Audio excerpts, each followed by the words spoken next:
جلسے کا ایک بہت بڑا مقصد تعلق باللہ پیدا کرنا ہے۔ جلسہ سالانہ اللہ تعالیٰ کے بے شمار فضلوں کو لے کر آیا اور اللہ تعالیٰ کے بے شمار فضل اور برکات بانٹتا ہوا چلا گیا۔ کئی لوگوں نے خطوط میں اور زبانی بھی اظہار کیا کہ ایک عجیب روحانی کیفیت تھی جو ہم اپنے اندر محسوس کرتے رہے۔ خدا کرے کہ یہ روحانی کیفیت عارضی نہ ہو بلکہ ہمیشہ رہنے والی اور دائمی ہو۔ ہم ہمیشہ اس کوشش میں رہیں کہ اللہ تعالیٰ کے جن فضلوں کو ہم نے سمیٹا ہے ان کو اپنی زندگی پر لاگو بھی کرتے رہیں۔ اللہ تعالیٰ کے جو احکامات ہیں ان پر عمل کرنے کی کوشش بھی کرتے رہیں۔ مقررین کی باتیں ان مقررین کی طرح نہ ہوں جن کے جوشیلے خطابات کا صرف وقتی اثر تو ہوتا ہے لیکن مجلس سے اٹھتے ہی وہ اثر زائل ہو جاتا ہے۔ یہی دنیا اور اس کے دھندوں میں انسان کھویا جاتا ہے۔ ترقی کرنے والی اور انقلاب پیدا کرنے کا دعویٰ کرنے والی قوموں کے یہ طریق نہیں ہوا کرتے۔ وہ جب ایک کام کرنے کا عزم لے کر اٹھتی ہے تو پھر اس کو انتہا تک پہنچانے کی بھی کوشش کرتی ہے۔ جلسے کا ایک بہت بڑا مقصد تعلق باللہ پیدا کرنا ہے، اس لیے جلسے میں شامل ہونے والوں کے لیے یہ بھی ضروری ہے کارکنان بھی اور مہمان بھی ہمیشہ یاد رکھیں کہ اس تعلق کو پیدا کرنے کے لیے اپنی نمازوں اور نوافل کی طرف بہت توجہ دیں، دعاؤں کی طرف بہت توجہ دیں کہ انہی میں ہمارے مسائل کا حل ہے۔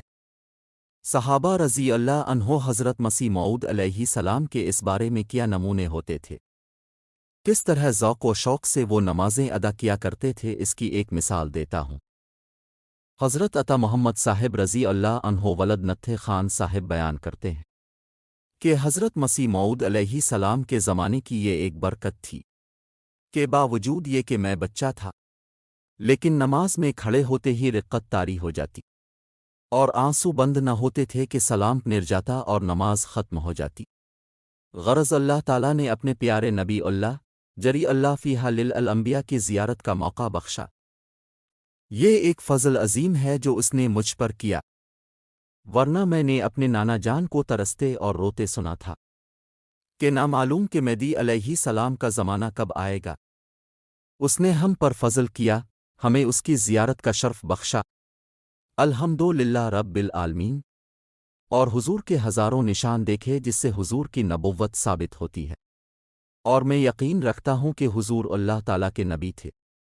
پس ہم وہ لوگ ہیں جن کو گو آپ علیہ السلام کی زیارت کا شرف تو حاصل نہیں ہوا لیکن آپ کے دعاؤں پر ایمان لانے کی اللہ تعالیٰ نے توفیق عطا فرمائی۔ ہم حضرت صلی اللہ علیہ وسلم کے ارشاد کو پورا کرنے والے بنے، پس اپنی نمازوں اور نوافل میں بھی ہمیں خاص توجہ کی ضرورت ہے۔ اللہ تعالیٰ کا شکر گزار ہوتے ہوئے ان دنوں میں نمازوں اور نوافل میں سوز و گداز پیدا کرنے کی ضرورت ہے کہ اللہ تعالیٰ نے ہمیں مسیح موعود کو ماننے والا بنایا، اس کی توفیق عطا فرمائی۔ اور پھر آج کل کا دور جو ہے جس میں مخالفین نے احمدیت اپنی انتہا کو پہنچے ہوئے ہیں، انفرادی اور اجتماعی دعائیں اور خدا تعالیٰ سے تعلق ہی ہے جو ان کا توڑ ہے، اور اس طرف آج کل بہت زیادہ زور دینے کی ضرورت ہے۔ مزید اسلامک واقعات سننے اور دیکھنے کے لیے چینل کو سبسکرائب ضرور کریں اور ساتھ ہی بیل آئکن پر کلک کریں تاکہ اگلی ویڈیو کا نوٹیفیکیشن بروقت مل سکیں۔ اپنی من پسند کا ٹاپک سننے کے لیے کمنٹ سیکشن میں کمنٹ ضرور کریں اور اپنی رائے سے آگاہ کریں۔ یوٹیوب چینل میسج آف اسلام کو وزٹ کریں، لائک کریں، شیئر کریں۔ میسج آف اسلام کو دیکھنے کے لیے شکریہ۔